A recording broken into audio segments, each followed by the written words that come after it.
Bismillahirrahmanirrahim. Assalamualaikum warahmatullahi wabarakatuh. Kembali lagi dengan aku Muhib di channel YouTube aku Muhib29. Di video kali ini sebelum masuk bukunya, sorry banget jika video kali ini kurang begitu bersemangat karena beberapa hari ini aku kurang tidur dan juga mata kiri ini bisa kalau teman-teman bisa lihat, kelihatan nggak ya, kayak bengkak sedikit, nggak tahu kenapa ya, mungkin itu tadi kurang tidur. Di video kali ini aku ingin mereview sebuah buku yang sudah aku janjikan di minggu kemarin,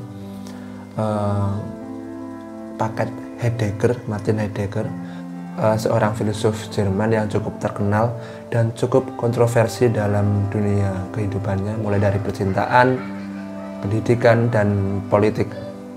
Nah, di video kali ini aku ingin mereview sebuah buku Filsafat Sudah Tamat dari beliau.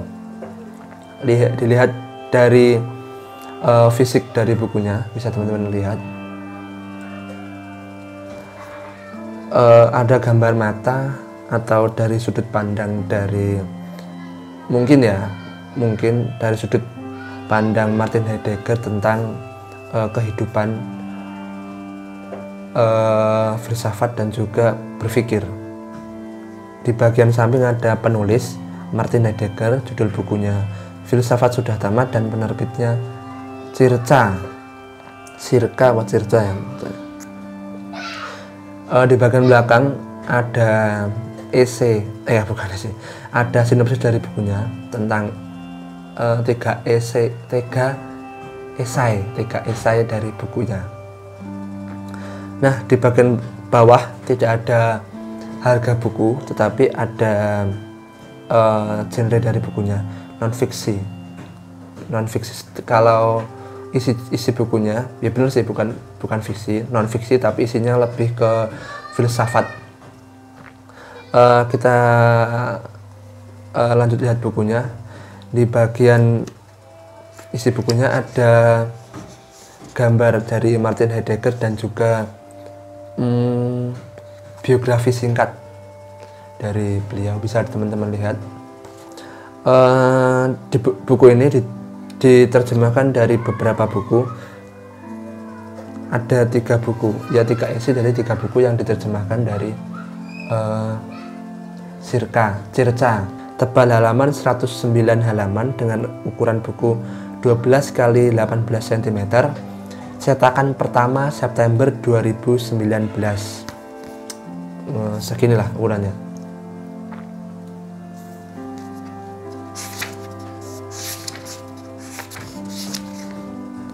Ada pengantar editornya dan juga daftar isinya. Di sini terus 4 karena yang satu pengantar editornya baru 3 esai dari Martin Heidegger. Yang pertama, membangun rumah berpikir, kedua, apa perlunya berpikir, dan ketiga, akhir filsafat dan tugas berpikir.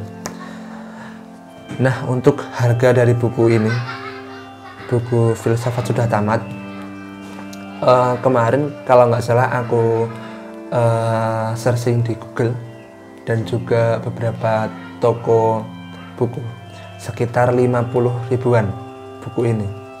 Kemarin kan aku beli ini sepaket 140 ribu. Kita lanjut ke isi dari buku Martin Heidegger, Filsafat Sudah Tamat.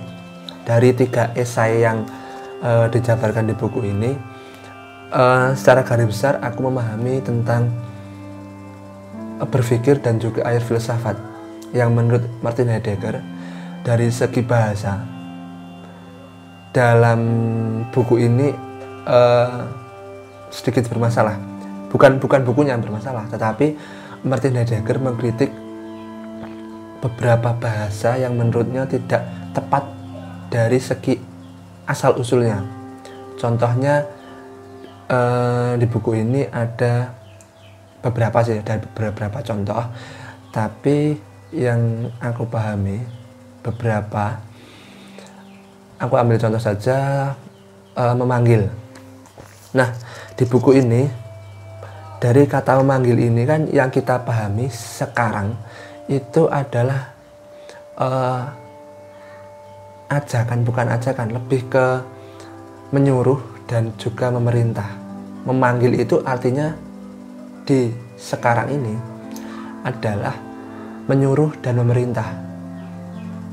Padahal asal usulnya memanggil itu bukan menyuruh dan memerintah, tetapi lebih tepat ke, menurut Heidegger, menolong, membantu, dan mengundang.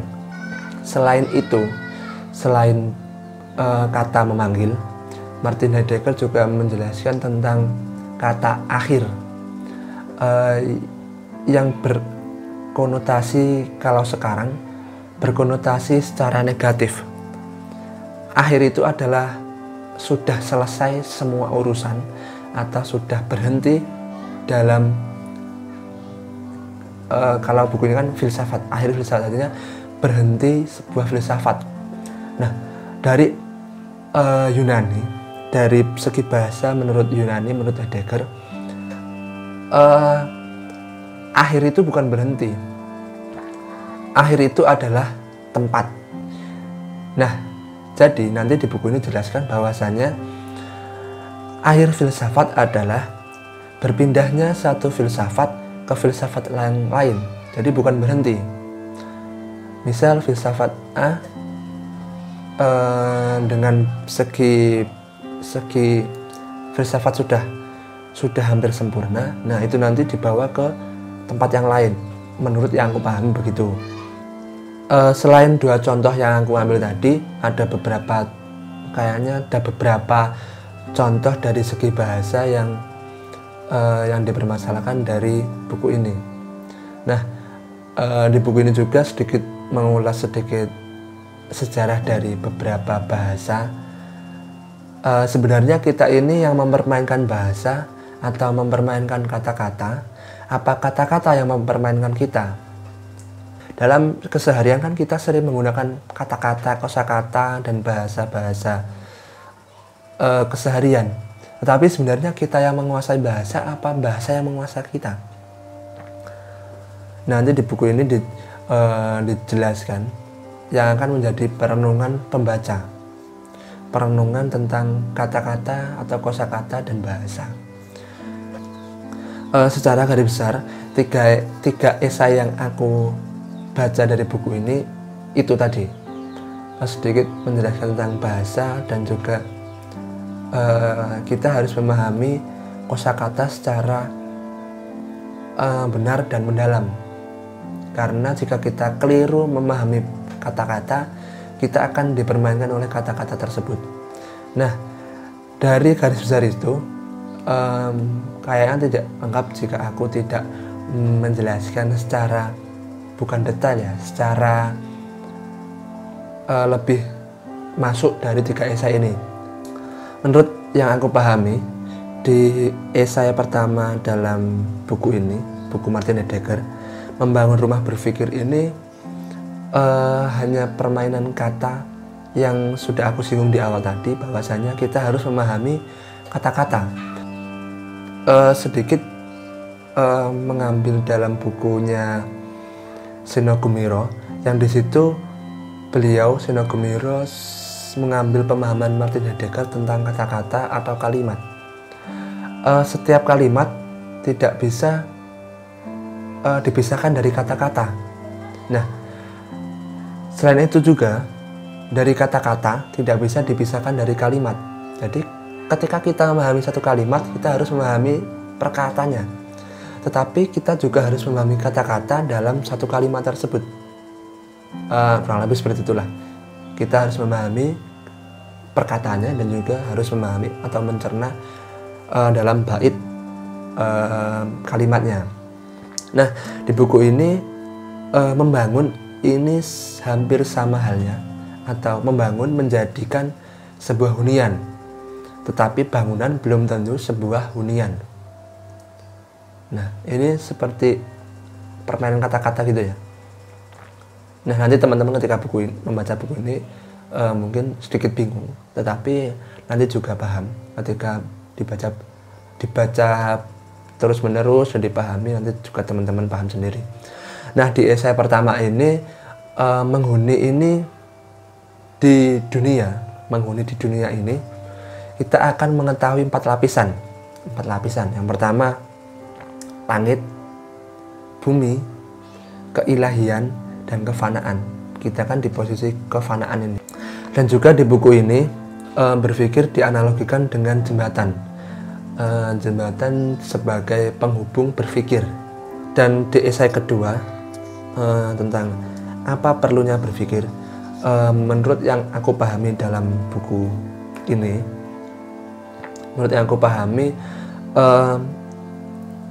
berpikir ini sama halnya menanyakan kehadiran kita di dunia. Karena berpikir dan kehadiran di dunia kita, atau kita hadir di dunia, itu seperti sepakat. Ketika kita hadir, maka di sana kita akan berpikir. Nah, ketika kita tidak hadir, maka kita juga tidak berpikir. Tapi nanti yang menjadi pertanyaan lagi, apa yang memanggil kita berpikir? Nah, itu nanti bisa teman-teman cari di buku ini. Mungkin setiap pemahaman teman-teman berbeda-beda. Nah, di esai ketiga tentang akhir filsafat dan tugas berpikir, kan tadi sudah aku jelaskan tentang apa itu artinya akhir. Nah, akhir ini kan artinya berpindah tempat dari satu filsafat ke tempat filsafat yang lain. Di esai terakhir ini, Martin Heidegger sedikit menukil pemahaman fenomenologi dari Hegel dan juga Husserl. Tulisannya Husserl, nanti aku tulis Husserl, ditulis di bawah ini tulisannya gimana tentang fenomenologi filsafat, kalau nggak salah ya seperti itulah, tentang fenomenologi filsafat, dan dijabarkan secara luas dan menyeluruh menurut pemahaman dari Martin Heidegger. Opini aku tentang membaca buku ini, pasti teman-teman akan banyak merenung, gimana sih maksudnya dari buku ini, gimana sih maksudnya kata-katanya, kok bulat banget. Itu yang aku alami ketika membaca buku ini. Yes, hampir semua kayaknya buku-buku filsafat itu tidak mudah dipahami ketika kita tidak paham maksud atau pola pikirnya dari penulis. Selain itu dari juga kata-katanya dari penulisnya seperti apa. Mungkin itu saja dari aku.